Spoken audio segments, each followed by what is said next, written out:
আসসালামু আলাইকুম, আমি মেহনাজ। আজকের গন্তব্য গাজীপুর সাফারি পার্ক। প্রথমেই আমাদের যখন আমরা ভেতরে ঢুকবো তখন আমাদের টিকিট প্রয়োজন হবে এবং টিকিটগুলোর প্রাইস হচ্ছে 50 টাকা করে। এবং যখন আমরা ভিতরে ঢুকতেছিলাম খুব সুন্দর একটি পরিবেশ এবং আমাদের প্রথম টার্গেট ছিল আমরা কোর সাফারি পার্কে আগে ভিজিট করব। যে ভাবা সেই কাজ, আমরা প্রথমেই চলে গেলাম কোর সাফারিতে এবং আমরা 9টায় পৌঁছে গিয়েছিলাম এবং আমাদের গাড়ি ছেড়ে দিল এবং আমরা খুব সুন্দর একটা এনভায়রনমেন্টে ভিজিট করছিলাম কোর্স সাফারিটা। কারণ গতকাল বৃষ্টি হয়েছিল। আসলে আজকে আপনাদের সাথে যখন ভিডিওটি শেয়ার করছি, আমরা 14 তারিখ মানে বৈশাখের দিনে আমরা ভিজিট করতে গিয়েছিলাম সাফারি পার্কে এবং আমার কাছে মনে হয়েছে গতকালকের বৃষ্টির জন্য বনের ভেতরে এবং ভেতরে যে পরিবেশ মাশাআল্লাহ খুবই সুন্দর ছিল, সুদিং ছিল এবং যে গাড়িগুলো ছিল অনেক কমফোর্টেবল এবং এসি বাস ছিল। এবং এই কোর সাফারি পার্কে ঢুকতে আপনার খরচ পড়বে প্রতিজন 150 টাকা এবং আমরা ভেতরে প্রবেশ করেছি এবং আমরা প্রথমেই যে জায়গাটা দেখতে পাচ্ছি এবং আমরা দেখতে পাচ্ছি অনেক জেব্রা। আমার কাছে মনে হয়েছে এটা যারা কোর সাফারি পার্কে আগে যাননি তাদের জন্য এটা খুবই ভালো লাগবে। যেমন আমি এবার সেকেন্ড টাইম যাচ্ছি, কিন্তু প্রথমবার আমার কোর সাফারি পার্কে কেন জানি ঢোকা হয়নি এবং এই জেব্রাগুলো দেখে আমার এত ভালো লেগেছে। আমার মনে হয়েছে যে যে কোনো বাচ্চাদের জন্য, আমাদের সাথে অনেক মানে কয়েকটা বাচ্চা ছিল, তারা এত এক্সাইটেড ছিল জেব্রাগুলো দেখে এবং তারা খুব সাবলীল।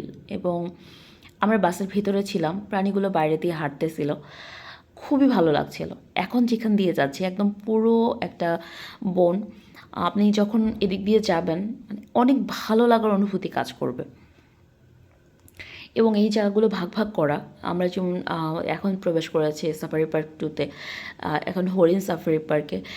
এইখানে ব্যাপারগুলো এরকম যে আপনি বাসে বসে এই জীবজন্তুগুলোকে যখন দেখবেন আপনার ভালো লাগবে। কখনো নীলগাই, কখনো হরিণ, এবং বাসটা চলে যাচ্ছে, আপনি আপনার মতো করে ভিজিট করছেন। এটা অসম্ভব ভালো লাগার অনুভূতি কাজ করেছে আমার। এবং আমার মনে হয়েছে যে সাফারি পার্কের সৌন্দর্য আগে আরও অনেক বেশি শীত ছিল, এখন পরিচর্যা বা সব কিছুর কিছুটা ঘাটতির কারণে এখন অনেকটাই কম। আমরা এখন পাস করছি হরিণের যে খাঁচাটা সেই পাশ দিয়ে, যদিও যে মাটিতে হরিণগুলো বসেছিল ক্যামেরায় বন্দি করা খুব একটা সম্ভব হয়নি, কারণ মাটির কালার এবং হরিণের যে কালার মোটামুটি একই রকম ছিল। এখন আমরা প্রবেশ করছি, খুবই ভালো লাগবে দেখে। আপনি ভাল্লুক যারা মানে দেখেছেন, এরা খুবই ইন্টারেস্টিং একটা প্রাণী এবং এরা খুব বিজি, কেউ খাবার খাচ্ছে, কেউ চিত হয়ে শুয়ে আছে। এবং যিনি ড্রাইভার ছিলেন উনি আমাদেরকে ব্রিফ করছিলেন যে এইসব খুব থাকে, খুব সুন্দর করে উল্টো হয়ে শুয়ে থাকে, নিজের মতো করে থাকে। ভালো ভালো একটা এনভায়রনমেন্ট কাজ করবে এবং তাদের নর্মাল অ্যাক্টিভিটিসগুলো আপনি এখানে দেখতে পাবেন। চিড়িয়াখানায় গেলে নর্মালি দেখা যায় যে তারা খাঁচায় আছে এবং ছোটো জায়গা, কিন্তু এই জায়গাগুলো খুবই বড় তাদের জন্য। এবং আমরা এখন প্রবেশ করছি সিংহ সাফারিতে। সিংহ সাফারিতে আমার ঢোকার পরে যে অনুভূতিটা, আমার একটু ভয় ভয় করছিল এবং আমরা বাসে যারা ছিলাম তারা সকলেই চেক করছিলাম আমাদের জানালার কাজগুলো বন্ধ আছে কিনা এবং আমাদের ড্রাইভার সাহেব বারবার এটাই ইনশিওর করছিলেন যে আপনারা জানালার কাজগুলো বন্ধ রাখুন, কেউ জানালার কাজ খুলবেন না, জানালার কাজ খুলে কেউ ফোন বের করবেন না। এবং আমরা 2টা সিংহের দেখা পাই এবং এত সুন্দরভাবে এত কাছ থেকে সিংহের দেখা আসলে পাওয়াটা যথেষ্ট ভাগ্যের ব্যাপার। আমি দেখেছি খাঁচায় খাঁচায় বন্দি সিংহ দেখেছি, কিন্তু তারা এইভাবে গাছের নিচে খোলা অবস্থায় আছে। সত্যি আমি যখন দেখছিলাম আমার মনে হচ্ছিল আমার গায়েলোম দাঁড়িয়ে যাচ্ছে এবং দে আর ভেরি লাইভ অ্যান্ড আমার কাছে মনে হয়েছে যে এই বুঝি চলে আসবে। খুবই সুন্দর এবং হ্যাঁ, অভিজ্ঞতাটা সত্যিকারেই দারুণ। এখানে আসার আগে কিছু কথা বা কিছু জিনিস মাথায় রাখা প্রয়োজন। সেটা হচ্ছে যে আপনারা যখন এখানে আসবেন বাইরে থেকে অবশ্যই কিছু খাবার বা ড্রাই ফ্রুটস বা যে কোনো কিছু আপনি নিয়ে আসতে পারেন, কিন্তু ভেতরে আমার কাছে মনে হয়েছে পর্যাপ্ত পরিমাণ খাবার বা পর্যাপ্ত পরিমাণ ড্রিঙ্কস সব কিছুরই অভাব আছে, যার কারণে আপনি ব্যাগে করে পানি নিয়ে আসতে পারেন। যেহেতু ডিস্টেন্স অনেক বেশি আপনাকে হাঁটতে হবে, বা আপনি ভিতরে যখন একটা থেকে আর একটা জায়গায় যাবেন আপনার এনার্জির প্রয়োজন হবে এবং আপনার ক্ষুধা পাবে। সো কিছু খাবার আপনি সাথে করে নিয়ে আসতে পারেন। আমরা কিছু খাবার ড্রাই ফ্রুটস আমরা ব্যাগে করে নিয়ে এসেছিলাম, যেটা আমাদের জন্য অনেক সুবিধা হয়েছে। এখন আমরা বাঘের খাঁচার মানে বাঘের সাফারির দিকে যাচ্ছি এবং আমরা সবাই বাঘ খুঁজতেছিলাম। ধারণা হচ্ছিল যে বাঘগুলো হয়তো দেখতে পাবো না, বা বাঘগুলো কোথায় আছে, কোন দিকে আছে। সবাই খুব এক্সাইটেড ছিল বাঘ খুঁজতে খুঁজতে, এবং আমরা খুঁজতে খুঁজতেই সামনে আগাচ্ছিলাম। ঠিক এমন সময় দেখা যায় যে বাঘ আমাদের ওয়েলকাম করছে জাস্ট রাস্তার মাঝখানে। খুবই অবাক করা ব্যাপার। আপনি দেখে অবাক হয়ে যাবেন।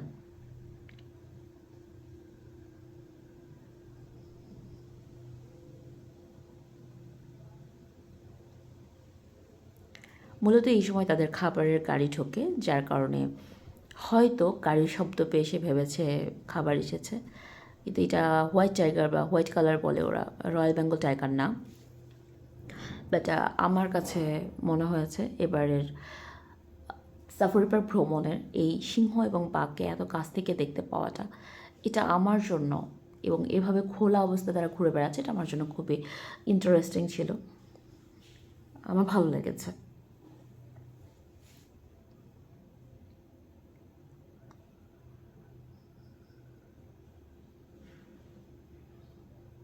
সকালের দিকে আসলে একটু সুবিধা, কারণ রোদ কম থাকে এবং এর মধ্যে আপনি ঘুরতে পারবেন। যখন রোদ উঠে যায় তখন আসলে ঘোরাটা একটু টাফ হয়ে যায়, এবং জায়গাটা আসলে অনেক বড়। এখন রয়্যাল বেঙ্গল টাইগার দেখার জন্য আমরা ঢুকছিলাম, এটা আমাদের রয়্যাল বেঙ্গল টাইগার আমরা আসলে ভাবে পাচ্ছিলাম না, কারণ তারা একদম ভেতরের দিকে ছিল, আমাদের ছবি ক্যাপচার করা সম্ভব হয়নি। এবং আমরা তারপর কোর্স সাফারি শেষ করে বের হয়ে আসি। এখানে একটা জিনিসই খুব ভালো লেগেছে, মানে সকালের দিকে পরিবেশটা খুব সুন্দর ছিল, নিট অ্যান্ড ক্লিন ছিল। এবং আমরা পরবর্তীতে প্রবেশ করি হচ্ছে এভিয়ারিতে। সাফারি পার্কের এই এরিয়াটা আমার কাছে খুবই দারুণ লেগেছে, এবং এদের পাখির কালেকশনগুলো অনেক আমার মনে হয়েছে যে হ্যাঁ, এখানেও আপনি একটা টিকিট কাটবেন, টিকিট কেটে এক টিকিটে দুইটা ইয়া কভার করবে, একটা হচ্ছে অ্যাভিয়ারি আর একটা হচ্ছে আপনার অ্যাকোরিয়াম। সো এখানে আপনি যখন যাবেন প্রথম যে ভেরাইটি পড়বে সেটা হচ্ছে ম্যাকাওয়ের জন্য, এবং বিভিন্ন কালারফুল ম্যাকাও এখানে আমার কাছে মনে হয়েছে যে এখানে কালারগুলো অনেক সুন্দর, এবং কয়েকটা কালার আমি দেখতে পেয়েছি, এবং তারা খুবই লাইভ, খুব সুন্দর করে শব্দ করছিল। যদিও অনেক নয়েজ ছিল বলে আমি শব্দগুলো অ্যাড করিনি, বাট আমার বার্ড অ্যাভিয়ারি খুবই ভালো লেগেছে, এবং যারা যাচ্ছিল তারা খুবই এনজয় করছিল। অ্যাকচুয়ালি এই জায়গাগুলোতে যাওয়ার পর আমার কাছে মনে হয়েছে যে পাখিকে যে কোনো ধরনের খাবার দেওয়া, বা যে কোনো পশু পাখিকে বাইরের খাবার, আর্টিফিশিয়াল ফুড যেগুলো মানে অনেকে দিয়ে থাকে আগ্রহবশত, সেগুলো অ্যাভয়েড করাই ভালো। নেক্সট এভিয়ারিটা ছিল, এটা অনেক ধরনের পাখি ছিল, সবগুলোর নাম আমি জানি না। ককাটেল ছিল, তারপর প্যারট ছিল, এবং তাদের সাউন্ডগুলো খুবই সুন্দর। রিয়েল সাউন্ডটা দিতে পারলে খুবই ভালো হতো, বাট এত নয়েজ ছিল, অনেক মানুষের নয়েজ ছিল, যে কারণে আমি এটা অ্যাড করিনি। এবং আমাদের যে কজন আমরা গিয়েছিলাম, একটা টিমে গিয়েছিলাম, গ্রুপে গিয়েছিলাম, আমরা খুব এনজয় করেছি তাদের এই সুন্দর করে যেভাবে করে ডাকতেছিল। আসলে মনে হয়েছে যে হ্যাঁ, এভাবে ওপেন এভিয়ারিতে কখনো আসলে যাওয়া হয়নি। আমার ভালো লেগেছে। বাচ্চা সহকারে আসলে তারা অনেক এনজয় করবে ইনশাল্লাহ।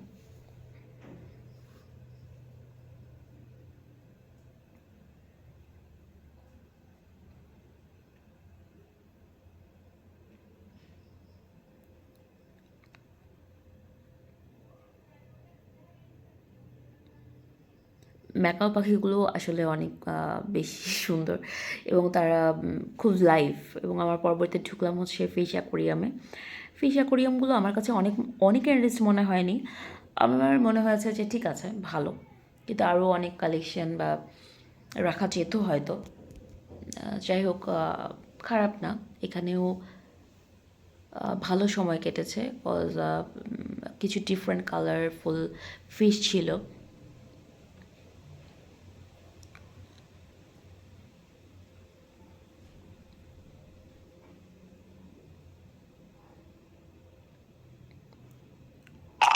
আমি চেষ্টা করেছি যতটুকু সম্ভব তুলে ধরার জন্য। আসলে এই মুহূর্তে অনেকের মধ্যেই ব্যাপারটা আছে যে আগে তখন একরকম ছিল, এখন কেমন আছে বা এখন গেলে আমি কতটুকু এনজয় করব। হ্যাঁ, আপনি একটা দিন ভালো কাটাতে পারবেন ফ্যামিলি সহকারে। তবে আমার কাছে যেটা লেগেছে যে ভেতরের খাবার বা একটু রেস্ট নেওয়া, এই জায়গাগুলোতে কিছুটা মানে হতাশ হতে হবে। কারণ খাবার-দাবার তো আসলে এখানে তো অ্যাভেইলেবল না। কাঠবিড়ালি দেখতে পেলাম আমরা রাস্তায়, এবং এটা ছিল সবাই ইন্টারেস্টিং হচ্ছে ময়না পাখি, এবং তারা খুব সুন্দর করে ডাকতেছিল। ময়নার ডাক সত্যি সুন্দর, এবং অনেকগুলো ময়না ছিল, এবং পাশে একটা খাঁচাতে ছিল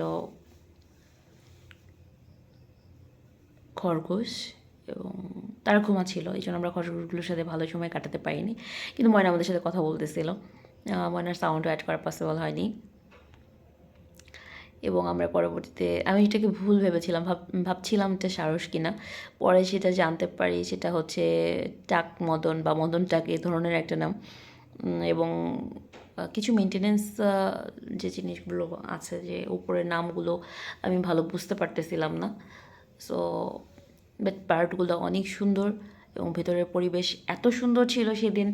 আমার কাছে মনে হয়েছিল যে হ্যাঁ, এত সুন্দর বাতাস এবং ভিতরে এত গ্রিনারি। সো ভালো লেগেছে। উট পাখি দেখলাম, খুব কাছ থেকেই দেখেছি উট পাখি। উট পাখি, ইমু পাখি, এবং তারা সবচেয়ে মজার ব্যাপার ছিল যে ওদের পায়ের কাছে ডিম পড়েছিল। মনে হচ্ছিল যে হ্যাঁ, যে একটু ডিমটা কি ভেঙে যাবে কিনা। সব কিছু মিলে যখন আমরা সাফারিতে 14 তারিখ, মানে মূলত পহেলা বৈশাখে আমরা একটু প্ল্যান করেছিলাম যাওয়ার জন্য। তো হ্যাঁ, দিনটা আমাদের খুবই ভালো কেটেছে, এবং আমার কাছে মনে হয়েছে যে কোনো মানুষের জন্য, যে যারা গাজীপুরের আশেপাশে আছেন তাদের জন্য খুব ভালো কাটবে।